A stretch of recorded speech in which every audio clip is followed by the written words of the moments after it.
السلام عليكم ورحمة الله وبركاته. النهاردة أنا عايز أعرفك إزاي إن أنت تدخل على ماكينة ال ATM، خاصة ماكينة ATM البريد المصري، وتعمل عملية سحب بسيطة في أقل من 30 ثانية. بس قبل ما أبدأ أنا لازم أقولك على بعض التحذيرات اللي تاخد بالك منها. لو أنت لاحظت هتلاقي إن على الماكينة في البريد المصري بيديلك رسالة تحذيرية إن أي شخص يتصل عليك ممنوع إن أنت تديله بياناتك، رقم سري، رقم فيزا، رقم البطاقة، خاصة إن في عمليات نصب جديدة دلوقتي بتتم عن طريق إما التليفون وإما عن طريق ماكينة الاي تي ام نفسها. لازم تاخد بالك كويس إن أنت طول ما أنت واقف على ماكينة الاي تي ام ما تخليش حد يقف معاك ولا يعرف الرقم السري ولا يعرف أنت هتسحب كام ولا يعرف نوع الفيزا اللي أنت هتتعامل بيها. دي من ضمن الحاجات، اولها ان انت لازم تدخل على ماكينه الاي تي ام انت الوحيد اللي تبقى واقف بتستخدم ماكينه الاي تي ام. مفيش حاجه اسمها ان انت ما بتقدرش تستخدم الماكينه فانت تخلي شخص تاني هو اللي يستخدمها لك او هو اللي يسحب لك او هو اللي هيعمل لك عمليه الايداع. لو انت ما بتعرفش خلي حد من اهل بيتك هو اللي يقدر يستخدم الماكينه دي، حتى لو انت مش قادر وريله الفيديو هيعرف يستخدم ماكينه الاي تي ام، لان طبعا ليها مميزات كتير. اولها طبعا توفير الوقت والمجهود، بدل ما تدخل مكتب البريد وتاخد رقم وتستنى علشان تسحب 200 300 جنيه او لغايه 10000 جنيه، لا ده ممكن تقدر عن طريق ماكينه الاي تي ام. برضو علشان اقول لك المعلومه كامله، ماكينه الاي تي ام ده اختصار لاوتوماتد تيلر ماشين، او زي ما بنقول باللغه العربيه او في مجتمعنا العربي ماكينه الصراف الالي، اللي هي تقدر من خلالها تعمل عمليه سحب آليا، مش شخص هو اللي قاعد قدامك على الشباك. من ضمن الحاجات اللي تاخد بالك منها ان في عندك لوحة مفاتيح عليها الارقام 1 2 3 لغاية 10. من خلال لوحة المفاتيح هتقدر ان انت تدخل الرقم السري وتقدر ان انت تكتب مبلغ السحب اللي انت عايزه. انا جاي اقول لك المعلومة، انا مش عايز لايك وشير، انا مش عايز مشاهدات، انا مش عايز لايكات، لا انا عايزك تستفاد على قد ما تقدر، لان يصعب عليا ان انت كراجل متعلم ان انت تدخل وتنتظر وتاخد دور علشان تسحب مبلغ بسيط من خلال الشباك.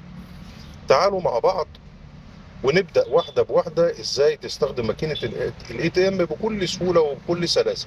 الموضوع بسيط، زي ما هتعمل بالظبط، وبص على شاشة الاي تي ام هتوضح لك كل شيء وبكل سلاسة. مش مطلوب منك غير ان انت تكون بتعرف تقرا فقط.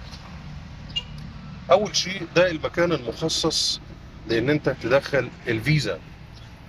فطبعا علشان تدخل الفيزا لاحظ ان انت الفيزا مثلا وليكن دي فيزا ايزي باي، الشريحة بتاعتها هتبقى لفوق. هدخل الفيزا بالراحة واحدة بواحدة. زي ما لاحظت هتلاقي ان المكنة سحبت الفيزا، هتبدأ التعليمات تظهر على الشاشة. في عندك مرحبا، وطبعا رقم خدمة العملاء لو صادفك أي مشكلة، اللوجو بتاع البريد المصري، في عندك اللغة العربي أو إنجليزي. هتضغط، لو لاحظت هتلاقي إن ماكينات الاي تي ام أصبحت معظمها حاليا أو يمكن كلها بقت عبارة عن تاتش أو باللمس.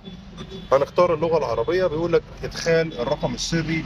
طبعا الرقم السري اللي هو عبارة عن 4 أرقام أنت الوحيد اللي تكون حافظهم وليكن كده. فطبعا بيبدأ يجيب لك القائمة الرئيسية، لو لاحظنا هتلاقي في عندك عملية سحب، استعلام، تحويل، سحب سريع، تغيير إدخال الرقم السري، طلب كشف حساب سريع، طلب كشف حساب.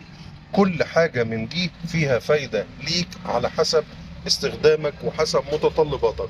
يعني انت لو عايز تعمل عملية سحب فانت هتضغط على عملية سحب، فبيقول لك ان انت هتسحب 100 ولا 200 ولا 300 ولا 500 ولا 700 ولا 800 ولا 1000 او مبلغ اخر. مبلغ اخر اللي هو مش موجود عندك في القائمة، وليكن انا عايز اسحب 1300 1700 1900، يبقى اذا هضغط على مبلغ اخر.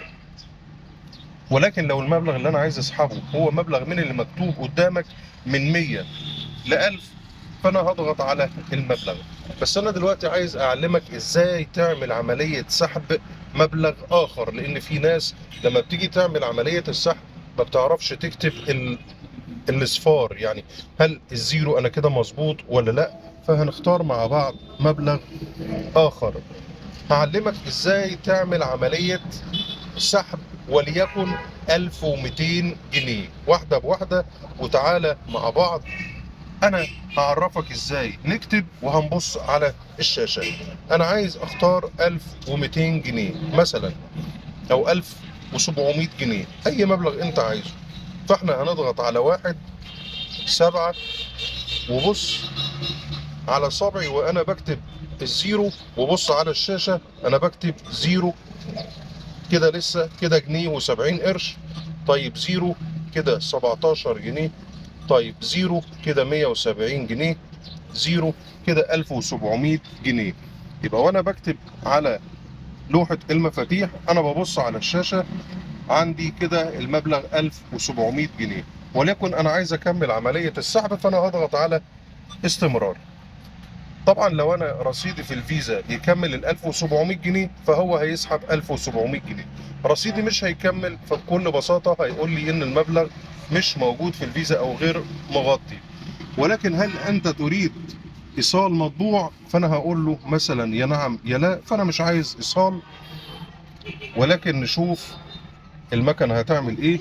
قال لك يرجى العلم بان رصيدكم لا يسمح بسحب المبلغ. يعني كده المبلغ اللي موجود على الفيزا مش هو ال 1700 جنيه اللي انا سحبتهم. هل ترغب في عملية اخرى؟ لو انت عايز تكمل عملية اخرى، يعني ايه عملية اخرى؟ وليكن مثلا المبلغ ما كانش مغطي ال 1700 جنيه، وليكن ما كانش مغطي ال 1700 جنيه، فانا هسحب مثلا 1200 جنيه. فانا هقول له نعم. نعم علشان اروح واعمل عملية سحب تانية، وبرضه هروح على مبلغ اخر وعايز اكتب المبلغ مرة تانية. انا بعيد الحركة علشان اعرفك ازاي تكتب الزيرو وتعديه في خانة الجنيه بكل بساطة. وليكن احنا هنسحب تاني 1100 جنيه بس.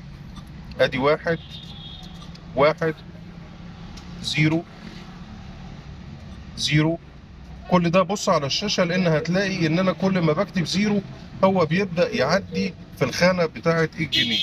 زيرو فكده بقت 110. زيرو كده 1100.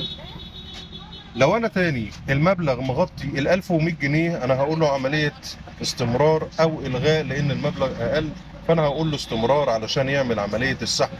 لو انا مش عايز اسحب فانا هقول له الغاء. ومعنى الغاء ان انا كده قمت بالغاء عملية السحب من اساسه علشان اعمل عملية تانية.